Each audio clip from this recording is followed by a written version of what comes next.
اللہم صلی علی محمد وعلی آلہ وازواجہ واصحابہ اجمعین۔ باب نواقض الوضو، جو چیزیں وضو کو توڑ دیتی ہیں، جن چیزوں کی وجہ سے وضو باطل ہو جاتا ہے، آج انشاءاللہ ان چیزوں کے حوالے سے ہم پڑھیں گے۔ عن انس رضی اللہ تعالیٰ عنہ قال کان اصحاب رسول اللہ صلی اللہ علیہ وسلم علی عہدہ ینتظرون العشاء حتی تخفق رؤوسهم ثم یصلون ولا یتوضؤون، اخرجہ ابو داود وصححہ الدارقطنی واصلہ فی مسلم۔ انس بن مالک رضی اللہ تعالیٰ عنہ بیان کرتے ہیں،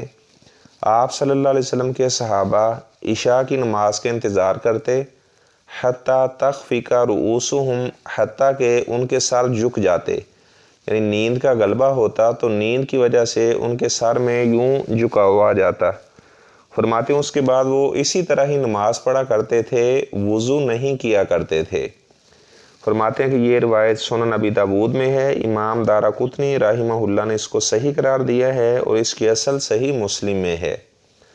عن عائشہ رضی اللہ تعالیٰ عنہا قالت جاءت فاطمہ بنت ابی حبیش الی النبی صلی اللہ علیہ وسلم فقالت یا رسول اللہ انی امرأۃ استحاض فلا اطہر افاعد الصلاۃ قال انما ذلک عرق ولیس بحیض فاذا اقبلت حیضتک فدعی الصلاۃ واذا ادبرت فاغسلی عنک الدم ثم صلی۔ ام المومنین عائشہ صدیقہ رضی اللہ تعالیٰ عنہا فرماتی ہیں کہ آپ صلی اللہ علیہ وسلم کے پاس فاطمہ بنت ابی حبیش آئی، یہ عبداللہ بن جہش رضی اللہ تعالیٰ عنہ کی بیوی تھی، اور کہنے لگی اللہ کے رسول صلی اللہ علیہ وسلم مجھے استحاضے کا خون آتا ہے تو میں پاک نہیں رہ سکتی، تو کیا میں نماز کو چھوڑ دیا کروں؟ تو آپ صلی اللہ علیہ وسلم نے فرمایا نہیں، انما ذالک عرق، یہ تو ایک رگ ہے، تو یعنی یہ عورت میں ایک عازل یا عازر نامی رگ ہوتی ہے، اس وجہ سے یعنی یہ خون جاری ہوتا ہے۔ تو آپ صلی اللہ علیہ وسلم نے فرمایا یہ تو ایک رگ ہے، ولیس بحیض، یہ حیض کا خون نہیں ہے۔ اور آپ صلی اللہ علیہ وسلم نے فرمایا فیضا اقبلت حیضتک، جب تجھے حیض کا خون آئے گا فدعی الصلاۃ، تو آپ نے نماز کو چھوڑ دینا ہے۔ واذا ادبر، جب حیض کا خون چلا جائے، حیض آنا آپ کو بند ہو جائے، فاغسلی عنک الدم، تو آپ نے غسل کرنا ہے، اس کے بعد ثم صلی، اور آپ نے نمازیں پڑھنی ہیں۔ یعنی جو عورتیں استحاضہ کے مرض میں مبتلا ہیں تو وہ نمازیں بھی پڑھیں گی اور اس طرح روزے بھی رکھیں گی۔ تو اگر تو ایام مخصوصہ ہیں اس کے تو پھر ظاہری بات ہے نہ تو وہ روزے رکھے گی اور نہ ہی وہ نماز پڑھے گی، بعد میں روزوں کی تو قضا دے گی لیکن نمازوں کی کوئی قضا نہیں ہے۔ لیکن جس عورت کو استحاضے کا خون آتا ہے تو بعد میں اسے یعنی وہ نمازیں نہیں چھوڑ سکتی، اس طرح وہ روزے بھی نہیں چھوڑے گی، نمازیں بھی پڑھے گی اور وہ روزے بھی رکھے گی۔ اور بخاری شریف میں یہ الفاظ ہیں، آپ صلی اللہ علیہ وسلم نے اس عورت کو کہا تھا ثم توضئی لکل صلاۃ، آپ ہر نماز کے لیے وضو کیا کرو، یعنی اگر آپ نے ظہر کی نماز پڑھی ہے تو آپ نے جب عصر کی نماز پڑھنی ہے تو آپ نے وضو کرنا ہے۔ اور امام مسلم رحمہ اللہ نے اس بات کی طرف اشارہ کیا ہے انہ حذف عمدن، کہ انہوں نے اس عبارت کو جان بوجھ کر عمدن حذف کر دیا ہے۔ تو یعنی یہاں سے کیا پتہ چلا کہ اگر کسی عورت کو استحاضے کا خون آتا ہے، مثلا مرض میں مبتلا ہے تو اس کا خون جاری رہتا ہے، تو بس وہ ایک دفعہ وضو کرے گی، اس کے بعد وہ اسی طرح نماز پڑھ لے، اسے یہ نہیں ہے کہ بار بار وضو کرنا پڑے، اس کا یہ حکم نہیں ہوگا۔ اس طرح اگر کسی آدمی کو خروج الریح کا مسئلہ ہے، یعنی اس کی بار بار ہوا خارج ہوتی ہے، ایسا اس کو مرض کوئی لگا ہوا ہے، مرض میں مبتلا ہے، تو وہ ایک دفعہ وضو کرے گا اور اس کے بعد اسی طرح نماز پڑھے گا، بار بار اس کو وضو کرنے کی ضرورت نہیں ہے۔ ایسے ہی اگر کسی آدمی کو سلسلۃ البول کا مرض ہے، اس کے پیشاب کے قطرے نکلتے رہتے ہیں، تو وہ ایک دفعہ وضو کرے گا، جس طرح یہ استحاضہ والی عورت کا حکم ہے، بالکل وہی حکم اس آدمی کا جس کو پیٹ کا مسئلہ ہے، اس کا پیٹ خراب ہے، بار بار اس کی ہوا خارج ہوتی ہے، اور اس طرح وہ آدمی جس کو سلسلۃ البول پیشاب کے قطروں کا مرض ہے، تو اس کا حکم بھی استحاضے والی عورت کا ہے، تو وہ اسی طرح ہی اپنی نماز پڑھے گا، ایک دفعہ وضو کرے گا، اس کے بعد اسی طرح اپنی نماز کو جاری رکھے گا۔ وعن علی بن ابی طالب رضی اللہ تعالیٰ عنہ قال کنت رجلا مذاء فامرت المقداد ان یسأل النبی صلی اللہ علیہ وسلم فسألہ فقال فیہ الوضوء۔ آپ صلی اللہ علیہ وسلم کے داماد علی بن ابی طالب رضی اللہ تعالیٰ عنہ فرماتے ہیں کہ مجھے بہت زیادہ مزی آیا کرتی تھی، یعنی عورت کے ساتھ انسان جب ملاعبت کرتا ہے تو اس وقت جو پانی لیستر نکلتا ہے اس کو مزی کہا جاتا ہے۔ اس طرح جب آدمی نے پیشاب کیا ہے تو اگر لیستر قطرے اسے آئیں تو اس کو ودی کہا جاتا ہے۔ اگر شہوت کے ساتھ ٹپک کر اس کا جو مادہ نکلتا ہے اس کو مادہ منویہ کہا جاتا ہے۔ وہ فرماتے ہیں کہ مجھے بہت زیادہ مزی آتی تھی، تو میں نے مقداد رضی اللہ تعالیٰ کو حکم دیا کہ وہ آپ صلی اللہ علیہ وسلم سے یہ مسئلہ پوچھے، کیا اس سے مجھے غسل کرنا پڑے گا یا میں وضو کر لوں تو وضو ہی کفایت کر جائے گا؟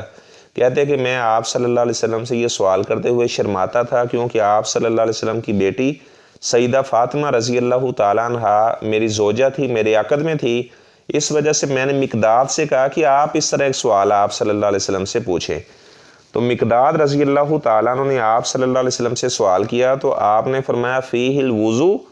مزی آنے کی وجہ سے انسان وضو کرے گا، غسل کرنا ضروری نہیں ہے۔ یعنی اگر کسی کو مزی آئی ہے تو اس کا وضو ٹوٹ جائے گا، اس کو دوبارہ نیا پھر وضو کرنا پڑے گا۔ وعن عائشہ رضی اللہ تعالی عنہا ان النبی صلی اللہ علیہ وسلم قبل بعض نسائہ۔ ام المومنین عائشہ صدیقہ رضی اللہ تعالیٰ عنہ بیان کرتی ہیں کہ آپ صلی اللہ علیہ وسلم نے اپنی بیویوں میں سے کسی ایک بیوی کو بوسہ دیا،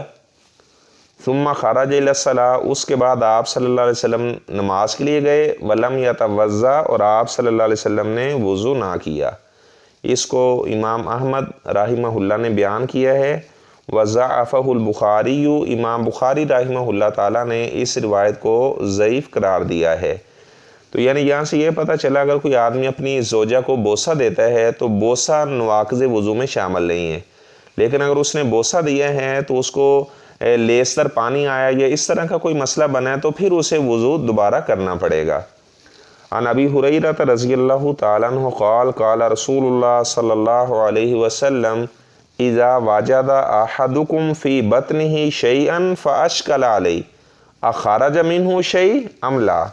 فلا یخرجن من المسجد حتی یسمع صوتا او یجد ریحا۔ ابو ہریرہ رضی اللہ تعالیٰ عنہ بیان کرتے ہیں آپ صلی اللہ علیہ وسلم نے فرمایا جب تم میں سے کوئی آدمی اپنے پیٹ میں کوئی چیز محسوس کرے تو مشکل ہو جائے اس پر، یعنی اسے پتہ نہ چلے کہ میری ہوا خارج ہوئی ہے یا نہیں ہوئی، تو یعنی اس کو وہ شک میں مبتلا ہو چکا ہے، تو آپ صلی اللہ علیہ وسلم نے فرمایا کہ وہ اس وقت تک مسجد سے نہ نکلے جب تک وہ آواز نہیں سن لیتا یا پھر وہ بدبو محسوس نہیں کر لیتا۔ یعنی محض شک کی بنا پر کہ میری ہوا خارج ہوئی ہے یہ اس طرح کا کوئی مسئلہ ہے، اسے شک ہو گیا ہے تو وہ یعنی شک میں مبتلا ہو چکا ہے، تو محض شک کی بنا پر وہ وضو کرنے کے لیے نہ چلا جائے، شک کی بنا پر اپنی نماز کو نہ وہ چھوڑ دے جب تک اسے واضح یقین نہیں ہو جاتا کہ یا تو وہ اس کی بدبو محسوس کر لے گا تو یا پھر وہ اس کی آواز کو محسوس کرے، تو اس کے بعد پھر جا کر وہ یعنی نماز کو توڑ دے اور اس کے بعد جا کر وہ وضو کرے اور پھر آ کر وہ دوبارہ نماز پڑھے۔ وان طلق ابن علی رضی اللہ تعالیٰ عنہ قال قال رجل مسست ذکری او قال الرجل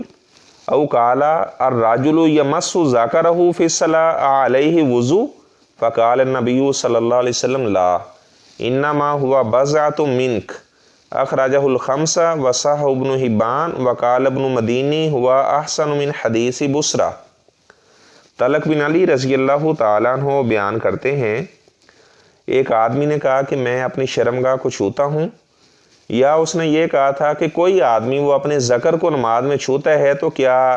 وہ دوبارہ وضو کرے گا، اس کا وضو ٹوٹ جائے گا؟ مثال کے طور پر اسے شرمگاہ پر وہ خارش محسوس کر رہا ہے تو شرمگاہ پر خارش کرتا ہے کپڑے کے اوپر سے، تو کیا وہ وضو دوبارہ کرے، دوبارہ نماز پڑھے؟ آپ صلی اللہ علیہ وسلم نے فرمایا لا نہیں،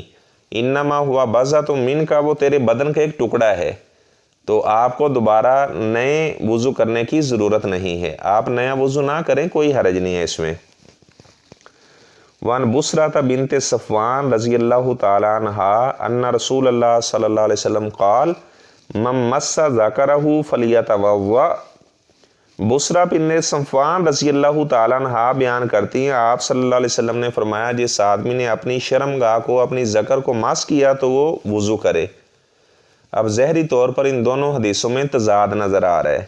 کہ اوپر والی حدیث میں آپ نے فرمایا کہ جو ذکر ہے، شرمگاہ ہے، وہ بدن کا ٹکڑا ہے، اگر اسے ہاتھ لگ جاتا ہے تو وضو کرنے کی ضرورت نہیں ہے، لیکن نیچے آپ صلی اللہ علیہ وسلم نے یہ حکم دیا ہے کہ جو آدمی اپنے ذکر کو، شرمگاہ کو مس کرتا ہے تو اسے وضو کرنا پڑے گا۔ اب بعض لوگ کیا کرتے ہیں، وہ کہتے ہیں نہیں، ان حدیثوں کو نہیں ماننا، صرف قرآن کافی ہے۔ تو اگر قرآن کافی ہے تو قرآن میں کہیں بھی نہیں لکھا ہوا کہ گدھا حرام ہے، جبکہ گدھا آپ صلی اللہ علیہ وسلم نے گدھے کو حرام قرار دیا ہے، کتا حرام ہے، یہ حکم حدیث میں موجود ہے، قرآن مجید میں کتے کی حرمت کا ذکر موجود نہیں ہے۔ تو اس طرح عورت ایام مخصوصہ میں نمازیں نہیں پڑھے گی، قرآن مجید میں کہیں بھی موجود نہیں ہے، لیکن آپ صلی اللہ علیہ وسلم کی حدیث میں موجود ہے۔ جو آدمی آپ صلی اللہ علیہ وسلم کی حدیث کا انکار کرتا ہے، وہ اس طرح کے اعتراض کرتے ہیں، کہتے ہیں دیکھو جی حدیثوں میں تو تضاد ہے۔ تو اگر آپ کو یہ تضاد نظر آ رہا ہے تو قرآن مجید میں اللہ تعالیٰ ایک مقام پر فرماتے ہیں، اے میرے پیغمبر اِنَّكَ لَتَهْدِي إِلَىٰ صِرَاطٍ مُسْتَقِيمٍ، آپ لوگوں کو سیدھے راستے کی جانب آپ ان کی رہنمائی کرتے ہیں۔ اور ایک مقام پر اللہ تعالیٰ فرماتے ہیں اِنَّكَ لَا تَهْدِي مَنْ أَحْبَبْتَ، اے میرے پیغمبر جس کو آپ ہدایت دینا چاہیں آپ اسے ہدایت نہیں دے سکتے، آپ اس کو صراط مستقیم کی جانب نہیں لے کر آ سکتے۔ اب ایسے تو ان دونوں آیات میں بھی بظاہر تضاد نظر آ رہا ہے، تو بہرحال ان میں تضاد نہیں ہے، یہ تطبیق علماء نے، محدثین نے پیش کی ہے۔ اگر تو درمیان میں کپڑا حائل تھا اور آپ کا ہاتھ شرمگاہ کو لگ گیا تو پھر وضو نہیں ٹوٹے گا، آپ کو وضو نہیں کرنا پڑے گا، لیکن اگر درمیان میں کپڑا حائل نہیں تھا تو آپ کا ہاتھ شرمگاہ کو لگ گیا تو پھر آپ کو وضو کرنا پڑے گا۔ اب اس میں کوئی تضاد نہیں رہا، یعنی اگر کپڑے کے اوپر سے شرمگاہ کو ہاتھ لگا ہے تو وضو کرنے کی ضرورت نہیں ہے۔